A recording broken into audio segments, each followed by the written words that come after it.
menos de 61 personas. 62. Vamos a empezar la clase, ¿ya? Bueno, los objetivos de esta clase el día de hoy va a ser comprender el desarrollo embrionario de la corteza suprarrenal o de las glándulas suprarrenales como tal, describir la localización y estructura anatómica de las glándulas, identificar las zonas histológicas de las glándulas y explicar los mecanismos fisiológicos de producción hormonal en la corteza y en la médula suprarrenal. Bueno, como una breve introducción, vamos a hacer algo de historia. La glándula suprarrenal fue descrita por primera vez por Eustaquio en 1563, o sea, hace muchísimos años atrás, ¿ya? Pero su importancia fue reconocida todavía hasta el 1855 y 1856, en los cuales Thomas Addison y Bronze-Quart lo habían descrito. Este último ha realizado o realizó una serie de adrenalectomías bilaterales en perros y a partir de ahí ya se terminó demostrando que son células o glándulas endocrinas que eran muy necesarias para la vida, ¿no? A mediados recién del siglo XIX, las técnicas histoquímicas van a mostrar, como por ejemplo la tinción, las diferentes tinciones que hay en histología, mostraron que la glándula suprarrenal va a consistir o consiste de una corteza y una médula suprarrenal, ¿no? Y que esta tiene propiedades celulares y funcionales divergentes, pero van a ser interdependientes, ¿ya?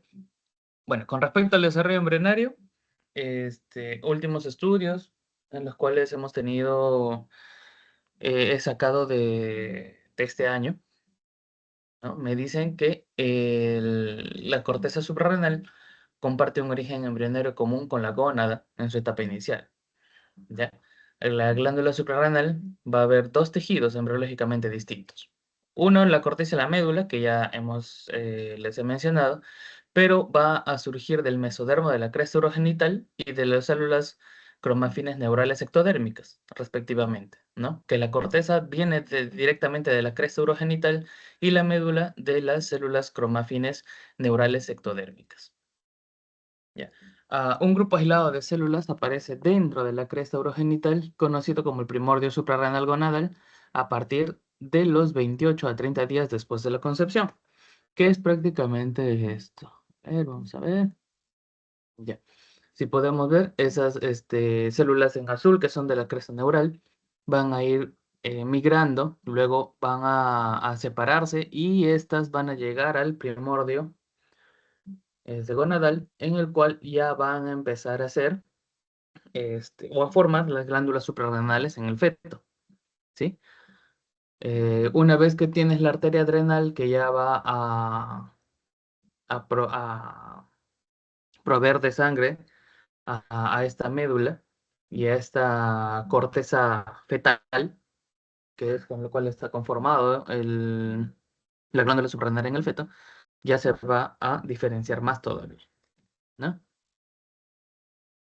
Estas células van a expresar un factor de transcripción esteroidogénico, número uno, la SF1 o AD4BP o NR5A1, ¿no? ¿Qué es lo que va a hacer o en qué va a contribuir esto?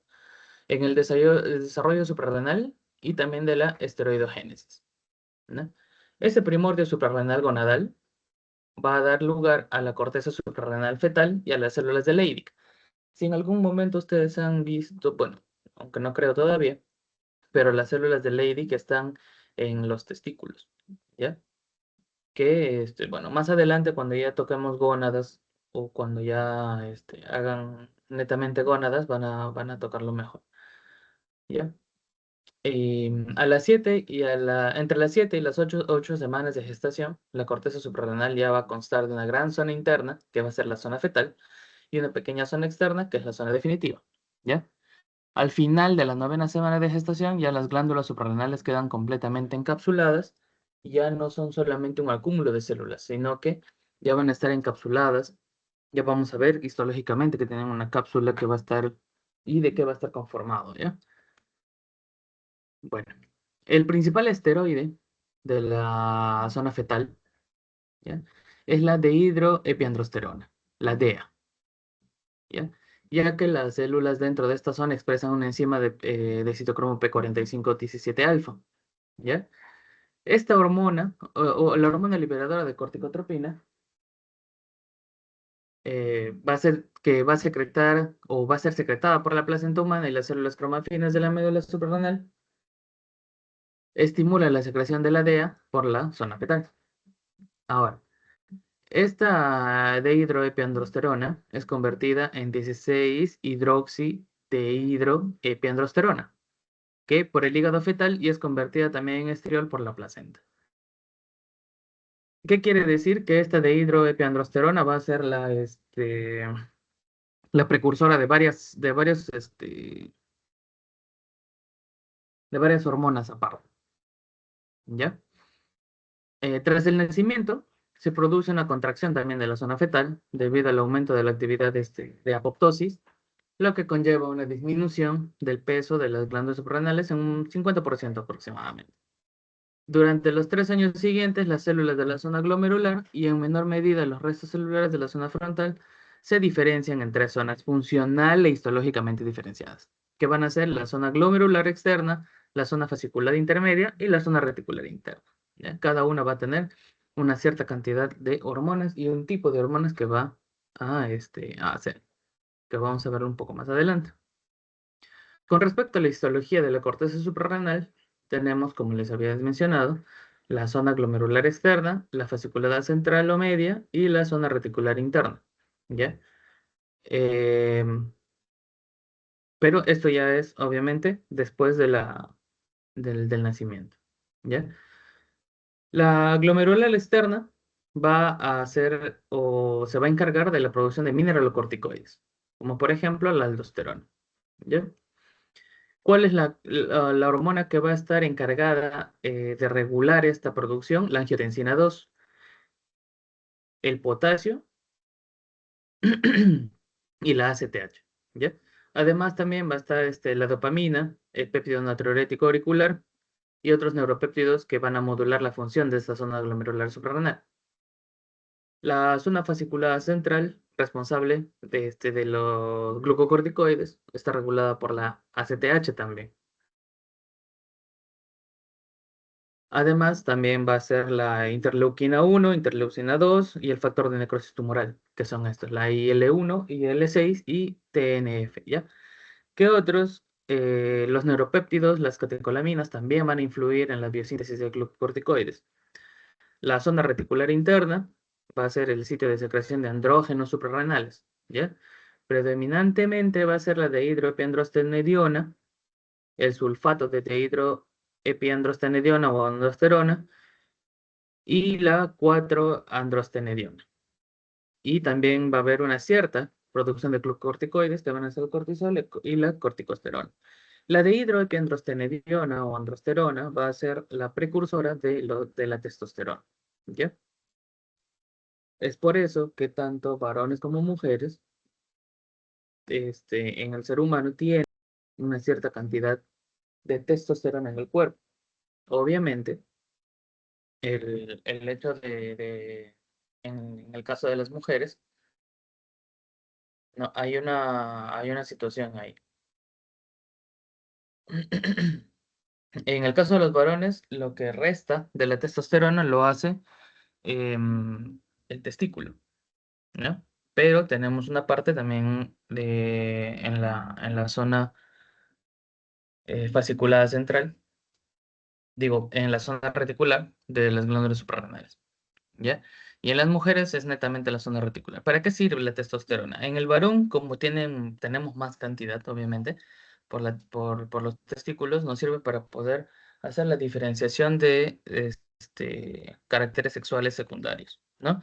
El crecimiento de los testículos, el crecimiento del pene, la aparición de vellos, un montón de cosas. Pero otra cosa que lo que va a hacer en el varón también es el aumento de masa muscular, ¿no? Entonces, si hay aumento de masa muscular, es por eso que en las personas que concursan, por ejemplo, en fisicoculturismo, ¿no? Realmente haciendo solamente ejercicio es prácticamente imposible tener músculos de ese tamaño. Todos han visto en algún momento a alguna persona que está compitiendo en fisicoculturismo, ¿no? Tanto varones como mujeres. Entonces, sabiendo, obviamente, que es imposible poder alcanzar ese tamaño de músculo solo con ejercicio y dietas a base de proteínas, incluso con suplementación, es más que obvio que estas personas se inyectan anabólicos o esteroides, este, directamente o específicamente testosterona. Es por eso que algunas mujeres también, para que compiten en estos, en estos eventos, se inyectan testosterona y ahí hacen que su voz se haga más gruesa, porque la testosterona es netamente la que hace que la voz engrose en el momento de la pubertad, que es donde más testosterona se empieza a producir en el varón, ¿no? Entonces, ¿qué es lo que va a pasar? Si han visto los ejes, ¿no?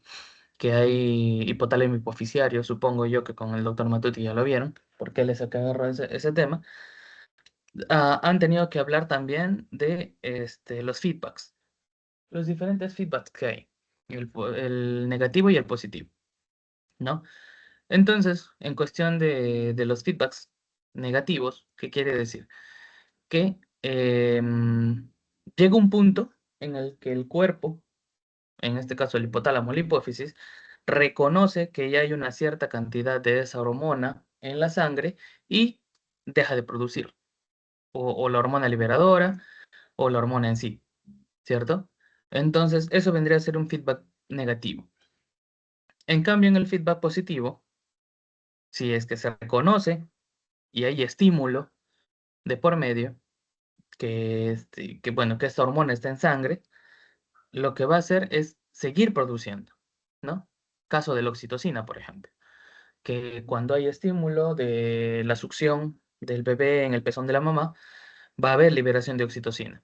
También habíamos dicho en cuestión de neuro, en algún momento en una de mis clases, que cuando hay llanto del bebé, se libera oxitocina y esa liberación de oxitocina va a ser secreción de leche, ¿no? Es por eso que cuando la mamá empieza a escuchar a un bebé llorando, hay secreción de leche automáticamente, ¿no? En esas conexiones entre el hipotálamo, la hipófisis y todo con respecto a la audición, ¿no? Que no estaban del todo estudiados, pero sí, obviamente cuando vemos ese tipo de reacciones se puede decir que sí existen, ¿no? Entonces, ya con esos dos ejemplos queda claro, ¿no? Que los feedbacks funcionan. En este caso, si uno lo que hace es meter esteroides o corticoides o glucocorticoides o testosterona directamente en el cuerpo, la sangre va a abundar obviamente con estas hormonas. ¿Y qué es lo que va a pasar? Si si esta hormona ya está reconocida, ¿no? Dentro del cuerpo, va a haber un déficit. ¿Por qué? Porque va a haber un reconocimiento por parte del cuerpo y va a haber un feedback negativo. ¿Qué quiere decir? Que ya no va a haber FSH, ya no va a haber LH, ¿no? Por parte de la hipófisis. Y si no hay eso, ¿qué es lo que va a pasar? El testículo ya deja de recibir y deja de hacer testosterona. Por lo tanto, si no hay eso, o si el testículo deja de hacer la testosterona porque el mismo cuerpo reconoce que ya hay hormona en la sangre, entonces se va a ir atrofiando de poco a poco, ¿sí? Entonces, ¿qué es lo que va a ocurrir? Como va a haber atrofia, tanto los genitales, masculinos van a empezar a perder tamaño, ¿sí?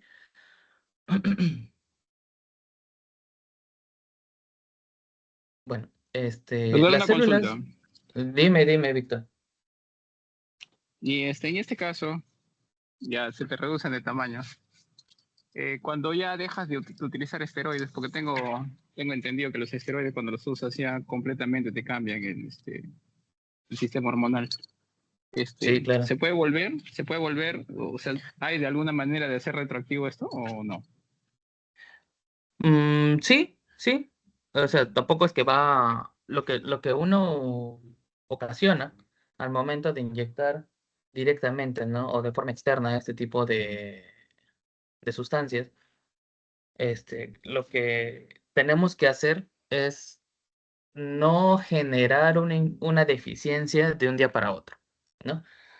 Es por eso que hay ciclos en los cuales el cuerpo, en estas personas que compiten en estos eventos, van dejando o se van dejando de inyectar gradualmente.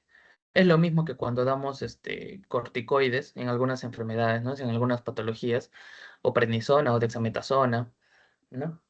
Chicos, voy avisando, jamás vayan a usar dexametasona en muchas cantidades. Obviamente es un antiinflamatorio muy potente. Los corticoides son antiinflamatorios muy potentes y también antihistamínicos muy potentes, ¿ya? Pero ya en su práctica clínica, este, he visto recetas en las cuales dejan dexametasona intramuscular 3 días. Entonces, estás bombardeando al cuerpo de corticoides que no necesita, porque el mismo cuerpo lo hace, ¿no? Entonces, recuerden de esto para más adelante, cuando lleven un fármaco, que la dexametasona tiene un tiempo de vida más o menos de 2 a 3 días en el cuerpo. Entonces, si tú vas a inyectar dexametasona hoy y mañana y pasado, y de un momento a otro lo cortas, porque obviamente ya dejas de poner, el cuerpo deja de reconocer que hay y podemos llegar a hacer una insuficiencia suprarrenal, ¿no? Ya más adelante van a ver cuando lleguen a semio cómo es la situación. Entonces, respondiendo atentamente a la pregunta, cuando hay este tipo de cosas, hay ciclos en los cuales estas personas, si son bien asesoradas, van a ir dejando poco a poco estos, estos medicamentos, estas sustancias, para no ocasionar una insuficiencia gonadal, ¿no? Así como va a haber una insuficiencia suprarrenal por los corticoides que podemos meter, si entran testosterona de por medio, también podemos ocasionar una insuficiencia gonadal, ¿no? Entonces, poco a poco se va poniendo de mes a mes, de ahí cada 2 meses, de ahí cada 3 meses, en menos dosis, y de ahí hasta que podamos ver que los testículos estén funcionando otra vez de manera normal. Si el momento de que eso pase es que ya se deja de utilizar la sustancia y el cuerpo va a generar otra vez y va a volver a tener o va a volver a lo a la normalidad de que como era antes del uso de estas sustancias, ¿no? Este, la cuestión del uso de estas sustancias tiene que ser muy bien eh, regulado en compañía de un endocrinólogo que no tenga tan buena ética realmente y que pueda apoyar bastante a estos fisicoculturistas porque realmente están atentando contra su cuerpo. Pero, bueno, es el deporte, ¿qué se puede hacer? Bueno, siguiendo, estas células adrenocorticales, ¿no? Van a estar dispuestas de manera similar a un cordón, ¿ya? ¿Qué es lo que van a hacer? Se van a extender desde la cápsula suprarrenal hasta la médula. Vamos a ir desde lo más afuera hasta lo más adentro, ¿ya? Y se van a incrustar, obviamente, dentro de una red capilar extendida. Las glándulas suprarrenales van a ser dos de los órganos más ricamente vascularizados que pueden haber. No por las puras, tienen tres arterias que lo vascularizan. Entonces, estas células como van a estar en constante intercambio, van a necesitar bastante energía, va a haber mucha cantidad de mitocondrias y retículo endoplasmático liso. ¿Qué es lo que van a hacer? Van a hacer una red extendida de túbulos que se van a anastomosar, ¿ya?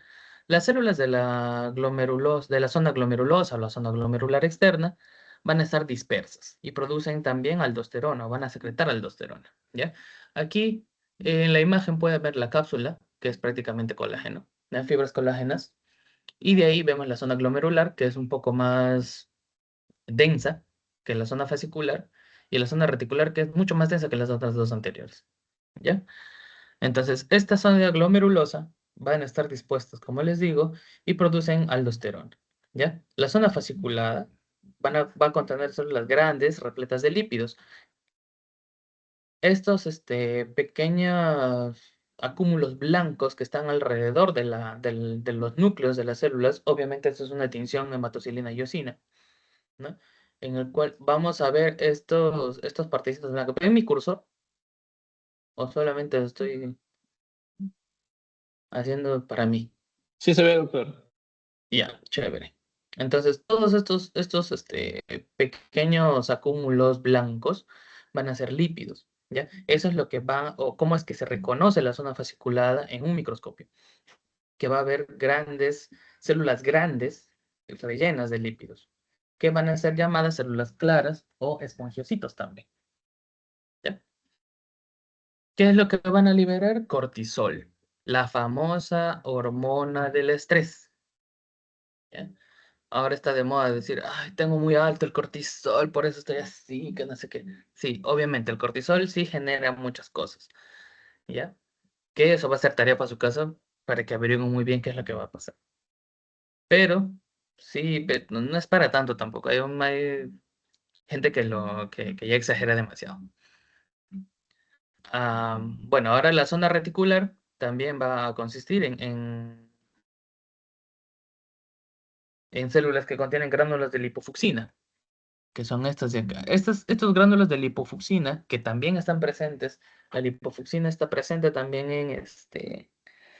en células del cerebro, ¿no? En neuronas, doctor. Exactamente. También va a haber lipofucsina en las neuronas, que ya se ha visto que son células de desecho prácticamente, o sustancias de desecho prácticamente. Llega un momento en que la lipofucsina se acumula tanto que entra en apoptosis, ¿no? Y ahí es donde empezamos con el tiempo a ver degeneración de la zona cortical o de la corteza cerebral, ¿no? Entonces, acá también en la zona reticular tenemos lipofucsina. Si se dan cuenta, es un poco más denso, es un poco más pintado incluso que la zona glomerular, ¿ya?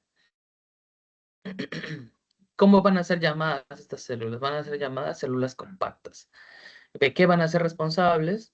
De andrógenos suprarrenales. Andrógenos, o sea, testosterona, de hidroepiandrosterona, ¿ya?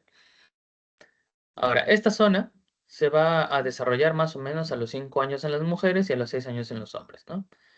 En el cual va a haber un proceso fisiológico que se va a llamar adrenarquia.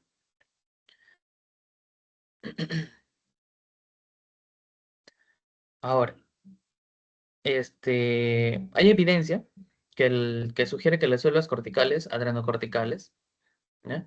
Surgen dentro o debajo de la cápsula bajo la influencia de la señalización sónica de Hedgehog y se mueven centrípetamente a lo largo de gradientes hacia la médula suprarrenal, ¿no? Poco a poco. Entonces, ¿qué es lo que van a formar? Islotes corticales y que experimentan apoptosis en algún momento. Ahora, ¿qué más vamos a tener? Las células adrenocorticales. En las células adrenocorticales, los macrófagos se van a distribuir por toda la corteza suprarrenal, ¿sí? O sea que es la más externa, obviamente. ¿Qué va a haber? La actividad fagocítica aparte de haber la actividad fagocítica de los macrófagos, también van a producir y van a secretar citocinas, como ya les había mencionado, el factor de necrosis tumoral, la interleucina 1, la interleucina 6, ¿no? Y que van a interactuar con las células adrenocorticales, y van a influir obviamente en sus funciones. ¿Ya? Esto también podemos ver que las células de la zona media o la zona fasciculada va a tener terminaciones nerviosas, ¿ya? Que van a ser justo los que están encerrados en círculos rojitos. Bueno, vamos a ir ahora para la anatomía de la corteza suprarrenal.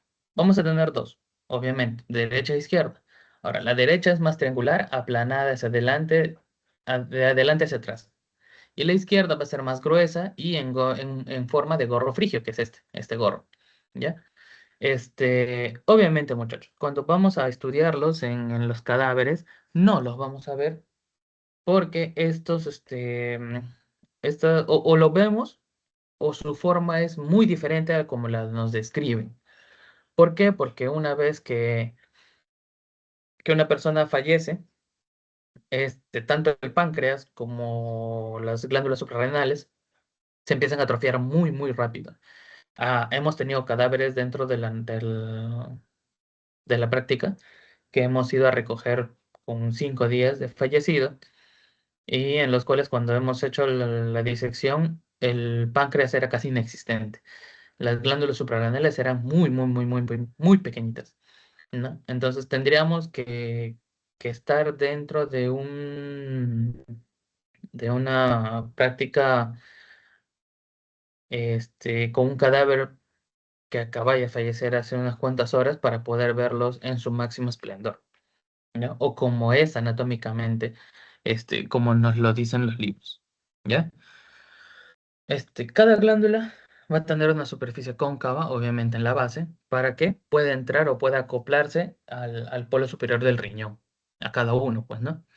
¿Qué es lo que va a tener también? Va a tener surcos, principalmente en la cara anterior, en el cual hay un surco principal o ilio, que es por donde van a entrar, pues, ¿no? Las diferentes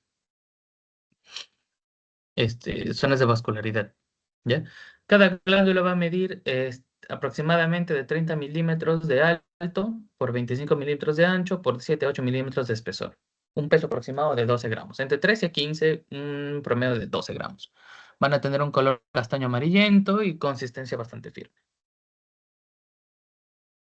Ahora, la configuración interna y constitución anatómica de esto va a tener cápsula y tejido propio. Como les había mencionado, la cápsula rodea la glándula por fuera y emite tabiques hacia el interior, irradiándose hacia el centro del órgano. ¿Ya? Como les había mencionado por acá, esta vendría a ser la cápsula. ¿Sí? Si se dan cuenta, la disposición de las células es totalmente diferente. ¿Ya? La cápsula está hecha de fibras de colágeno, no se olviden. Ahora, dentro del tejido propio vamos a tener corteza y médula. La corteza suprarrenal está dispuesta en la periferia de la glándula y vamos a tener cordones epiteliales. En la periferia se van a presentar en forma de glomérulos, en la parte media que van a ser fasciculados y en la parte profunda que van a ofrecer una disposición reticulada. Y la médula suprarrenal, que es netamente o una estructura similar a un paraganglio, que va a estar organizada en trabéculas epiteliales que van a estar rodeadas por sinusoides sanguíneos, ¿no? Que vamos a tener las células cromafines o feocromocitos, que es justamente cuando tenemos tumores en las glándulas suprarrenales, el más común es el feocromocitoma, porque tenemos células cromafines o llamados también feocromocitos. Aquí es donde se originan este tipo de tumores, ¿no? Y también vamos a tener neuronas simpáticas aisladas o agrupadas en pequeños ganglios, que es netamente lo que les estaba mostrando acá, ¿ya? Estos son las neuronas simpáticas o terminaciones nerviosas como tal, pues, ¿no? Ahora, con respecto a los medios de fijación, vamos a tener la hoja anterior de la fascia renal o fascia prerrenal, que va a pasar anterior a la glándula y asciende hacia el diafragma, ¿sí? Ahora, la hoja posterior de la fascia renal o la fascia retrorrenal, que va a pasar por detrás de la glándula y asciende como la precedente también, llegando hasta el diafragma. También tenemos al riñón y la glándula suprarrenal como tal, que va a haber una fascia interretrosuprarrenal, que va a estar interpuesta de modo que va a separar el riñón de las glándulas, ¿ya? Es justamente por eso que la glándula no sigue al riñón en sus desplazamientos. Puede estar arriba, puede tener una cara cóncava para poder adosarse a la cara superior o al polo superior del riñón, pero no están unidos, ¿ya? Es por eso que la glándula no sigue el riñón en sus desplazamientos. Por favor, acuérdense de eso. Ahora, tenemos hojas suprarrenales. La hoja suprarromedial, que se va a relacionar con el ligamento suprarrenodiafragmático y contiene la raíz suprarrenal también inferior superior. El vértice de esta hoja suprarromedial va a corresponder al origen de la arteria suprarrenal superior, que va a venir de la arteria frénica inferior. Ya eso lo vamos a tomar más adelante. Ahora la hoja suprarrenal media, ¿no? Que va a tener a la derecha, que va a estar a la derecha, va a ser corta y contiene también en su interior la vena suprarrenal central, que emerge de la extremidad superior de la glándula suprarrenal, justo en el ilio, ¿ya? Para terminar también en la cara posterior de la vena cava inferior, ¿no? Esto va a formar o va a estar estructurado básicamente por el ligamento suprarrenocava. Acuérdense de eso. Todo eso va a estar a la derecha. Y a la izquierda va a ser, esta hoja suprarrenal media va a ser más extensa, menos gruesa y contiene la arteria suprarrenal media, ¿ya? Ambas, ambas van a unir la suprarrenal con la vena cava inferior y con la aorta respectivamente, obviamente. Y la hoja posteromedial, que va a ser de naturaleza nerviosa, va a fijar la glándula, al plexo celíaco y al nervio esplácnico mayor, que van a ser este, se podría decir que de donde viene la inervación de la glándula suprarrenal. Ahora, las relaciones de la glándula suprarrenal van a ocupar tanto a la derecha como a la izquierda, ¿no? Los dos van a estar en el cuadrilátero suprarrenal. ¿Por quién va a estar limitado? Lateralmente, el borde medial de la extremidad superior del riñón. Medialmente, por la columna vertebral y los vasos prevertebrales, como la aorta a la izquierda y la vena cava inferior a la derecha. Arriba y adelante por el hígado y el estómago respectivamente, obviamente el hígado del lado derecho y el estómago del lado izquierdo, y abajo por la raíz renal y en particular por la vena renal. ¿Ya? Ahora, vamos a tener relaciones posteriores y mediales. ¿Dónde va a estar la glándula suprarrenal ubicada? Adelante y lateral. Va a estar a la altura o con respecto a las vértebras T12, L1 y L2. ¿Ya? Va a estar en contacto con los pilares correspondientes del diafragma. Eso lo vamos a ver cuando hagamos em, sistema respiratorio o aparato respiratorio cuando lleguen a Morfo 2. ¿Ya? Ahora, va a estar separada de los pilares a la derecha por el tronco simpático y a la izquierda por el tronco venoso asigo lumbar. Que eso ya cuando hagamos tórax como tal, cuando llevemos aparato respiratorio, ahí lo vamos a ver con mucha mayor detenimiento. Ahora, con relaciones anterolaterales, vamos a tener diferencias en la derecha y la izquierda. ¿Ya? A la derecha, la glándula va a estar oculta. Va a estar en contacto con la porción posterior del lóbulo derecho del hígado. ¿Ya? Y lateral a esto y detrás del surco excavado por la vena cava inferior. La extremidad anteromedial se va a encontrar detrás de la vena cava inferior. Y en la izquierda, la suprarrenal es retrogástrica, o sea, justamente como habíamos visto, como les había mencionado hace un momento, que el cuadrilátero suprarrenal medialmente, o perdón, arriba y adelante los límites van a ser el hígado y el estómago, ¿no? Eso es lo que estamos viendo acá. En el lado izquierdo, las relaciones anterolaterales va a ser retrogástrica. Arriba va a estar con el fundus y abajo corresponde a la parte superior de la bolsa mental. Ya vamos a verlo más adelante todavía. Cuando lleguemos a abdomen, tórax, bueno, prácticamente es morfofisiología 2. Las relaciones inferiores Bueno, es la extremidad superior del riñón, las superiores va a ser el diafragma y los laterales ya van a ser los límites laterales de la celda renal, ¿no? En el cual va a tener la celda renal por tejido conectivo adiposo abundante. ¿Cuál va a ser la vascularización? Vamos a tener arterias suprarrenales superiores. En este caso, que van a ser ramas directas de la arteria frénica inferior. La arteria suprarrenal media, que va a salir directamente de la aorta. De vez en cuando hay una variabilidad también que va a estar entre el tronco celíaco y la arteria mesentérica superior. También pueden pasar o salir de ahí, ¿ya? Las arterias suprarrenales inferiores, que van a salir de la arteria renal, que son mucho más cortas en el lado izquierdo. Las arterias suprarrenales accesorias, que sí pueden haber, que van a poder provenir de las arterias lumbares, las renales, las ováricas y testiculares o de las arterias perirrenales, ¿sí? Y dentro de las glándulas ya la vascularización se van a distinguir arterias cortas para la corteza suprarrenal y las arterias largas para la médula suprarrenal.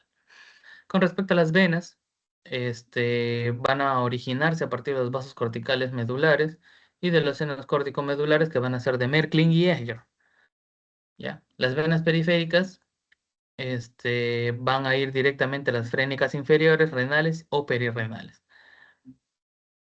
Y las venas centrales, que va a ser principalmente la vena central de la suprarrenal, que emerge del ilio en el surco iliar, para terminar en la vena cava inferior, ¿no?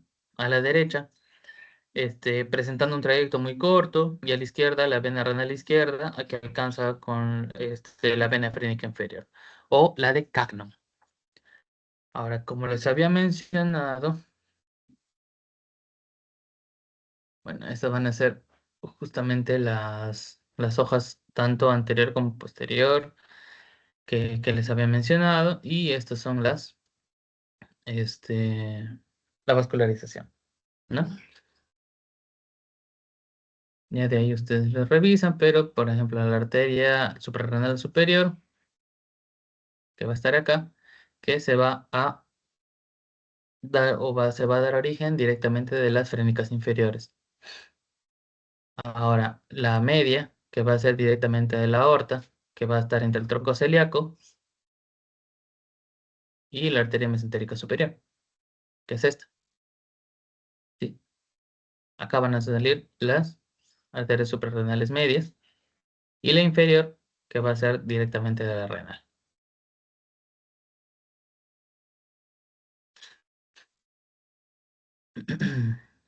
Bueno, antes de pasar a la fisiología, como ya les había mencionado, va a haber nervios o la inervación de esta glándula van a ser originados del plexo nervioso suprarrenal, que van a ser nervios que van a salir del esplénico mayor y también del plexo celíaco.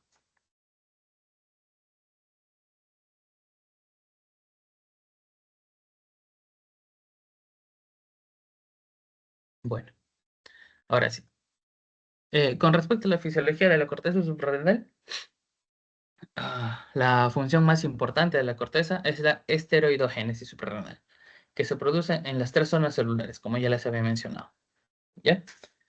Em, la producción de aldosterona, que va a estar en en el eje de la hormona antidiurética, renina, angiotensina, aldosterona, que no sé si ya lo habrán hecho, pero está dentro de los ejes que van a estar em, dados por la hipófisis, ¿no? La producción de esta aldosterona va a darse en la zona glomerular y depende mucho de la actividad de la renina-angiotensina, como ya les había mencionado, ¿no? Y de las concentraciones séricas de potasio. Y también en las concentraciones plasmáticas de hormona adrenocorticotropa, o la ACTH como tal. Ahora, la biosíntesis del cortisol en la zona fasciculada, esta sí es netamente desencadenada por la hormona adrenocorticotropa. Y los andrógenos suprarrenales que van a estar en la zona reticular también está regulada por la adrenocorticotropa y aún otros factores que son un poco desconocidos. ¿Ya? Todos estos esteroides se van a sintetizar a partir de moléculas de colesterol, ¿sí? Que se derivan principalmente de lipoproteínas de baja densidad, o las LDL, o lo que se podría decir colesterol bueno, ¿ya? O de ésteres de colesterol hidrolizados también en células adrenocorticales. Es por eso que es importante, o de repente en algún momento en su vida se van a topar con este tipo de casos, ¿no? Que va a haber señoritas o niñas que ya van a entrar a su pubertad, pero que demoran mucho para poder empezar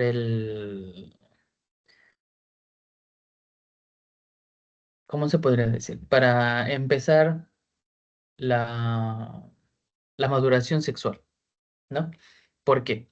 Tiene que ver con la fertilidad, doctor. Sí, ¿no? Sí, sí, sí, sí, sí, definitivamente. Es por Justo eso habló con que habilidades. Sí. ujú, justamente la cuestión de que nosotros tengamos una cierta cantidad de grasa y de colesterol dentro del cuerpo es importante. ¿Por qué? Porque todas estas hormonas son directamente, se van a sintetizar el colesterol, como pueden ver acá, ¿ya? Este colesterol va a ser el precursor de todo esto, de todo lo que sigue alrededor.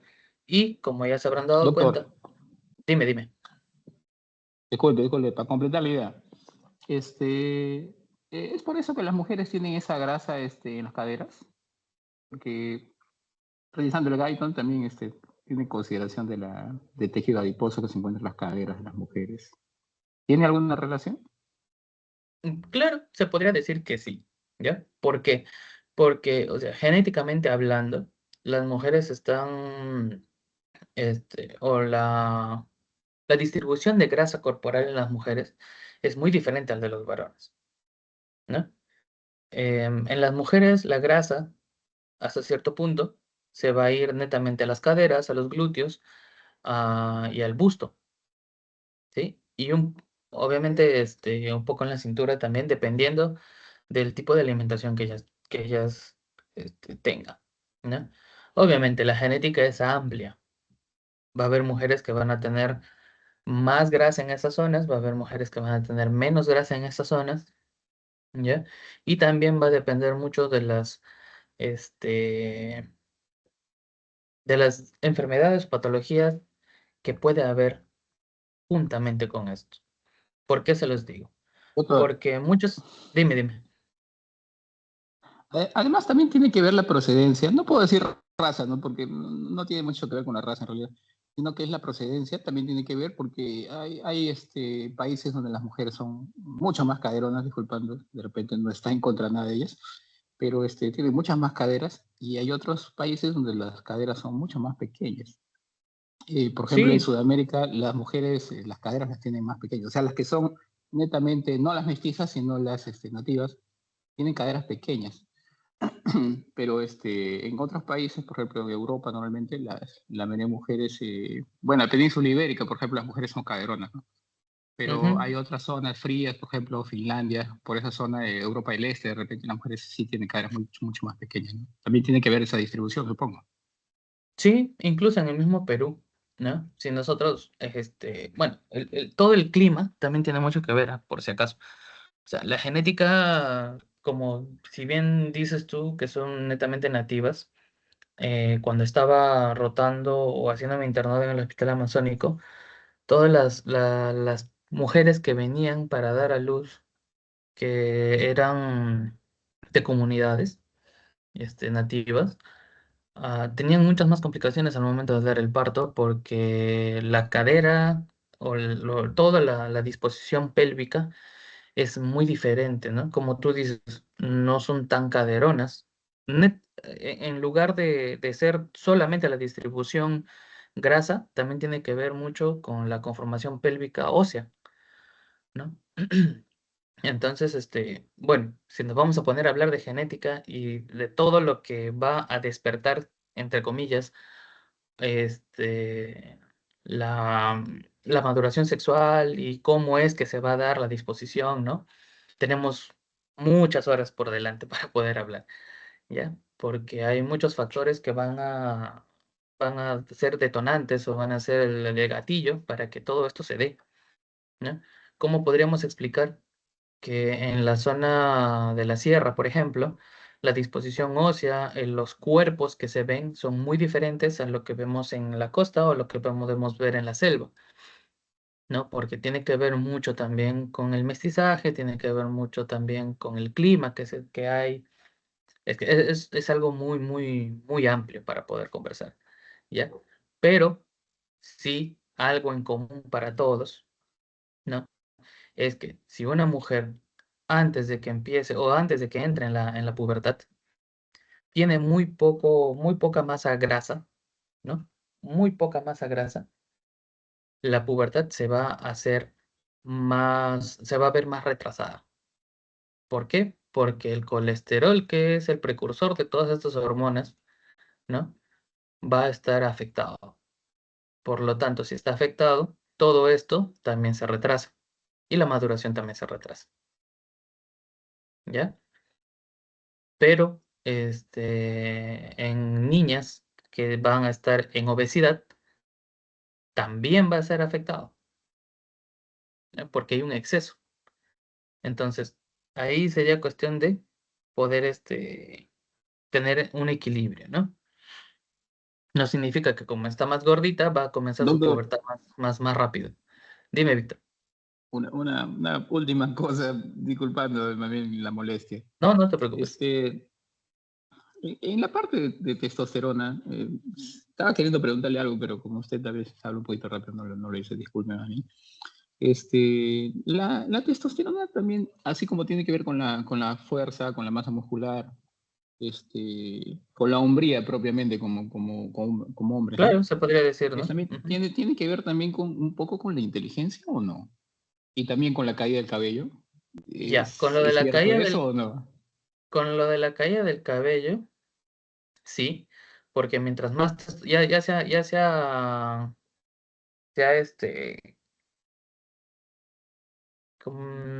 han habido estudios, ¿no? En los cuales han medido la testosterona en hombres, ¿ya? Y se han dado cuenta que mientras más testosterona, más vello hay, pero menos pelo, menos cabello tenemos, ¿no? Entonces, uno puede estar, bueno, hablando de forma coloquial, ¿no? Uno puede estar muy peludo en el cuerpo, pero arriba no te crece nada. ¿Ya? Entonces, mientras más testosterona haya, sí hay una interferencia en los folículos pilosos del cuero cabelludo. Eso sí está demostrado. Entonces, todos aquellos que se están quedando o que le cae mucho el cabello durante a cierta edad o una edad muy, muy reducida o muy pronto, entonces quiere decir que hay testosterona aumentada, ¿no? Y con respecto a la inteligencia, bueno, hace mucho que no busco acerca de eso, pero sí recuerdo que en mi época de estudiante, me acuerdo haber leído por ahí algún estudio, algún ensayo que sí afectaba un poco la testosterona en demasía en la sangre para la diferenciación neuronal. Algo así me acuerdo, o sea, te mentiría ya. Sería cuestión de poder buscarlo otra vez. Pero si encontraste algo acerca de eso, compártelo, ¿no? Ya puede ser que venga una pregunta por ahí.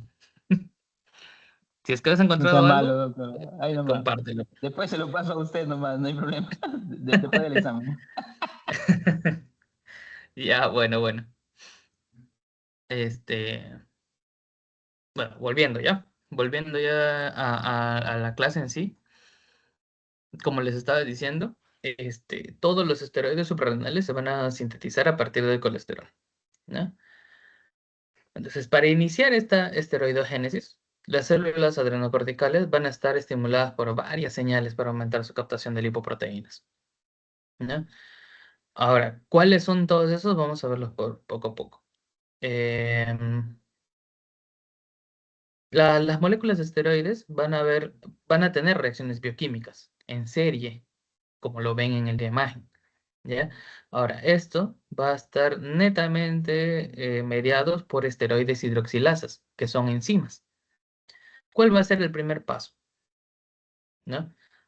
Y también al mismo tiempo limitante de la velocidad de esta esteroidogénesis, cuando la hormona adrenocorticotropa u otras señales aumentan la expresión de la proteína reguladora aguda esteroidogénica, o también llamada STAR, ¿ya? STAR, como estrella, ¿ya? Que facilita obviamente la importación de colesterol a la membrana mitocondrial interna, ¿ya? Ahora, dentro de esta mitocondria, el colesterol pierde 6 carbonos y se convierte en pregnenolona, que vamos a tener acá, ¿sí?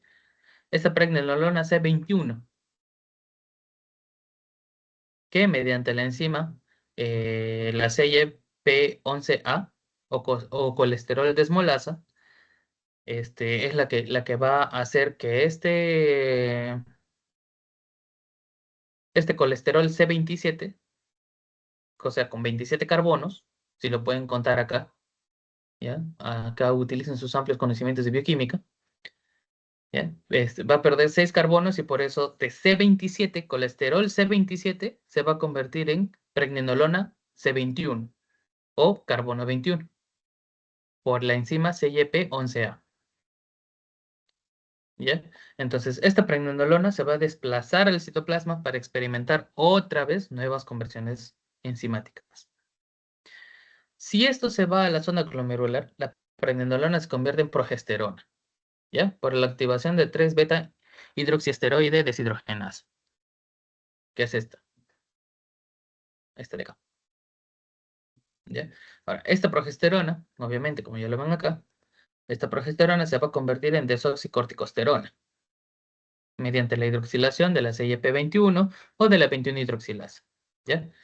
Posteriormente, esta desoxicorticosterona se hidroxila, perdón, para formar la corticosterona que tenemos acá, y a partir de la CYP11B2 se va a convertir en aldosterona.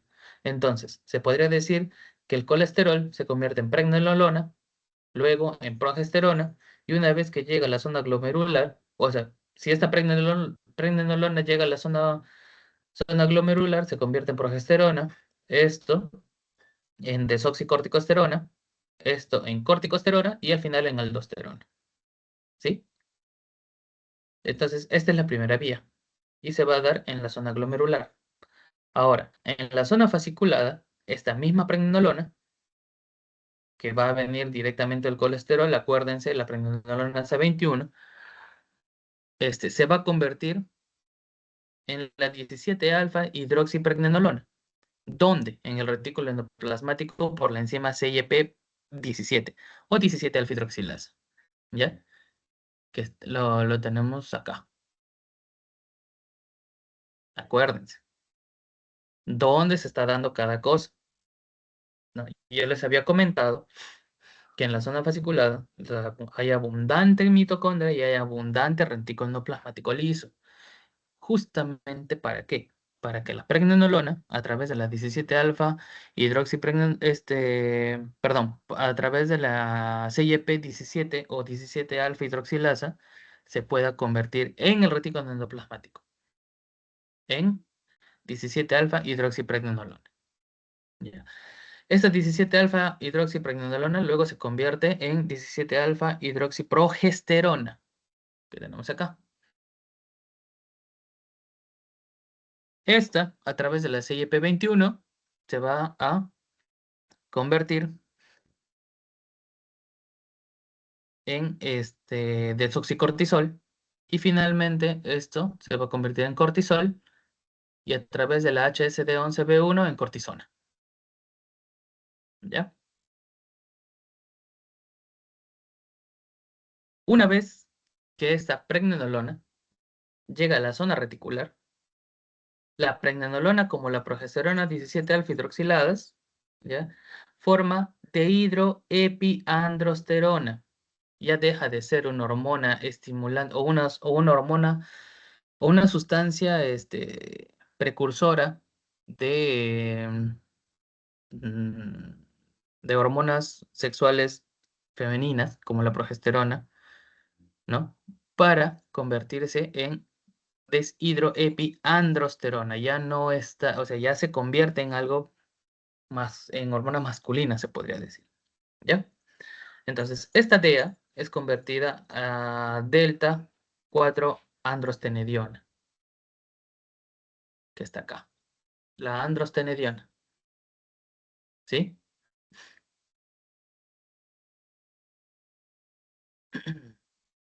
Ahora, es importante destacar que esta DEA, que esta dehidroepiandrosterona, puede sulfonarse para formar la sulfodehidroepiandrosterona, ¿ya? Esta hormona en las gónadas se va a convertir en la... Bueno, esta hormona en las gónadas, en la delta 4 androstenediona, va a ser ya convertida a testosterona. ¿Y por quién va a ser convertida en testosterona? Por la 17 beta hidroxiesteroide deshidrogenasa. ¿Ya? Que va a estar acá.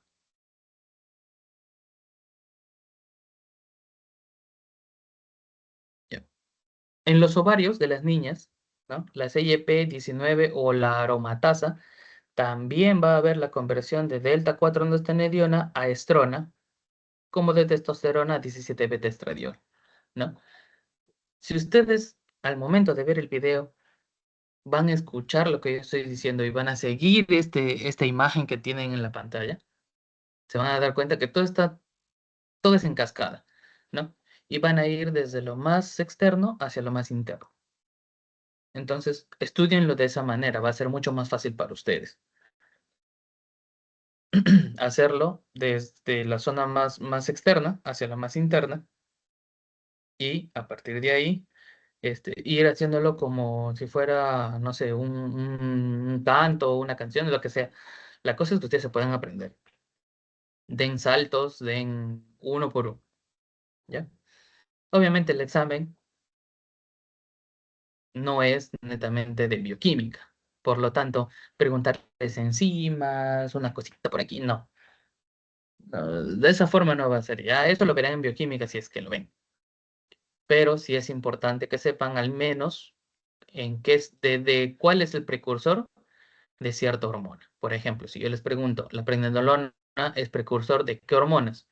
De la aldosterona, como final, y la 17 OH pregnenolona, ¿no? Entonces, ¿cuál es la única del único, o cuál es la precursora del cortisol? La 17 pregnenolona. Porque a partir de acá, en la zona reticular, en la zona fasciculada, va a haber su diferenciación, ¿no? Esta es la que entra en la zona fasciculada. Por lo tanto, esta es la precursora y de ahí llega hasta acá el cortisol.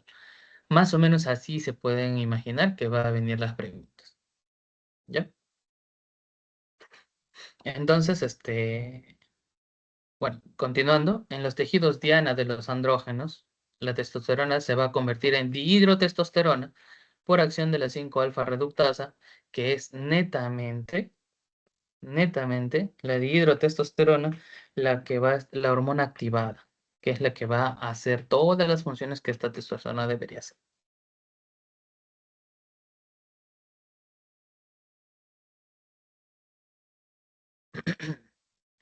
Y bueno, para no matarlos tanto, eso vendría a ser todo, chicos.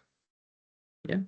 Estudien bien esto, estudien bien vascularización, inervación, acuérdense, todo lo que he sacado ahorita, toda la información que están viendo dentro de la que he dicho en el video y todo, es netamente de la target de Guyton, y también de un estudio clínico bueno, les pasaré luego. ¿Ya? Es pequeñito, pero vale la pena que lo puedan leer. ¿Cuántas eran? Pues 2 hojas, más o menos. ¿Ya? Entonces, si de repente tienen alguna pregunta, me la hacen saber.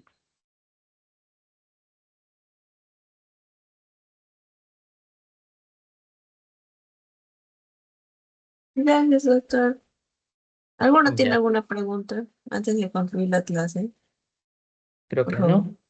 ¿No? Bien. Doctor, quería preguntarle sobre el síndrome de Cushing, que creo que tiene algo que ver con el colesterol también.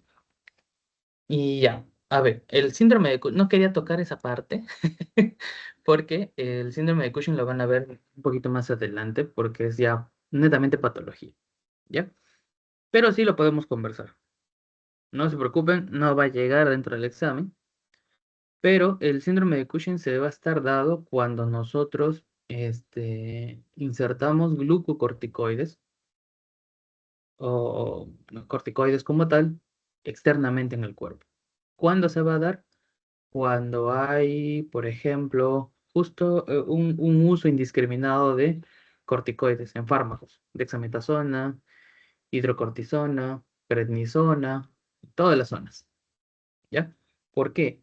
Porque esto está haciendo justamente por los mecanismos de feedback que habíamos conversado anteriormente, ¿no? Em, el colesterol, la progesterona, la pregnenolona, la dehidrocortisona, todo lo que hemos conversado ahorita, ¿no? En uno de estos hormonas también va a estar ligado a la acumulación de grasa en partes diferentes. ¿En algún momento ustedes han visto alguna imagen de algún síndrome de Cushing o no? No. Nunca. Ya, ok. Ahorita les voy a mostrar. Es algo, cuando lleguen a semiología, va a ser algo muy, muy, muy, muy fácil de reconocer. Vamos a ver si lo puedo poner en grande y ahorita les comparto, ¿ya?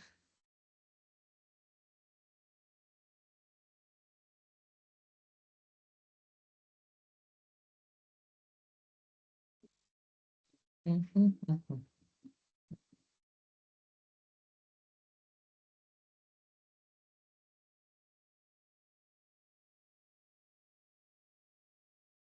Ya. A ver un momento.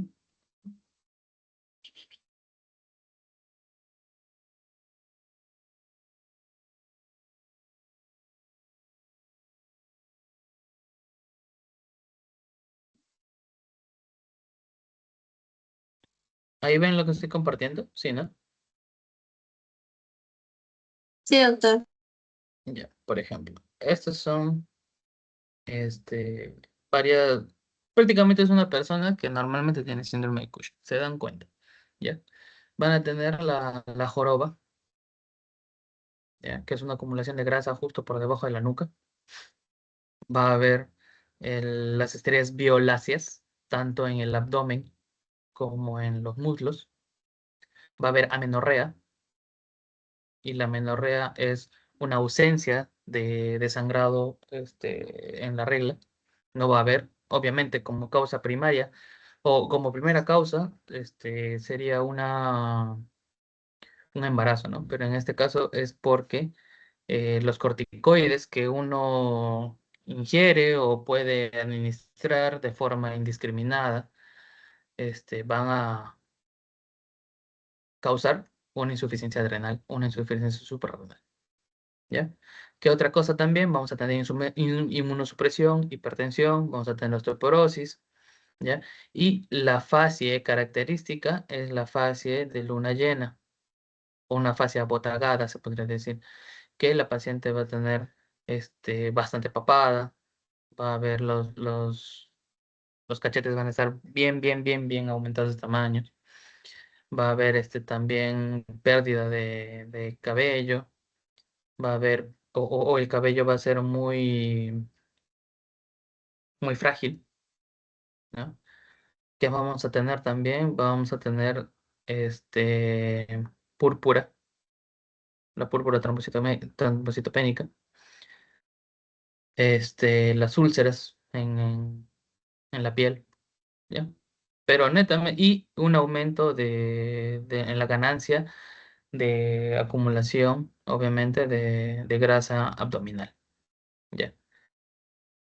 Algo característico de estos pacientes es que los brazos y las piernas van a ser muy delgaditas, muy, muy, muy, muy delgaditos. y toda la parte central del paciente va a ser muy grande o muy abultado, ¿no? Entonces el síndrome de Cushing, como les estaba diciendo, se va a dar netamente por la administración externa de la de corticoides. Por eso les decía, no usen indiscriminadamente eso cuando cuando vayan a hacer ya sus prácticas clínicas. Y si lo ven, no vayan a cortarlo también de una sola, ¿ya? Si han estado poniendo dexametasona, prednisona, hidrocortisona en demasía, porque el paciente lo necesitaba o porque el médico que lo ha hecho iatrogenia, no lo vayan a quitar de un día para otro, porque lo único que van a causar es que este paciente se muera, ¿sí? Así que ¿dónde es que más van a